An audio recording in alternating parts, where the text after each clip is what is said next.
জাতিসংঘ সাধারণ পরিষদের ৮০তম অধিবেশনে যোগ দিতে যুক্তরাষ্ট্রের নিউ ইয়র্কের উদ্দেশ্যে ঢাকা ছাড়লেন প্রধান উপদেষ্টা অধ্যাপক ডক্টর মোহাম্মদ ইউনুস। মালয়েশিয়া সফরে সেনাপ্রধান।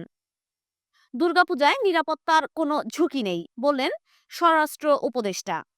সংসদ নির্বাচন, সম্ভাব্য প্রার্থীদের সঙ্গে কথা বলছেন তারেক রহমান। উন্নত চিকিৎসার জন্য সিঙ্গাপুর গেলেন নুরুল হক নুরু। রাকসু নির্বাচন পেছানোর দাবি ছাত্রদল সহ ৫ প্যানেলের। বুলবুলের চিঠির কার্যকারিতা স্থগিত। বিসিবি নির্বাচনে বাধা নেই। জনগণের নির্বাচন ভাবনা জরিপে বলা হয় ফেব্রুয়ারিতে ভোটের পক্ষে ৮২%, পিআর বোঝেন না ৫৬%। যারা পিআর বোঝেন না তাদেরকে দিয়ে দেশ সুন্দর হবে কিভাবে? মুফতি রেজাউল করিম। সাগরে লঘুচাপ, সারা দেশে বৃষ্টির পূর্বাভাস।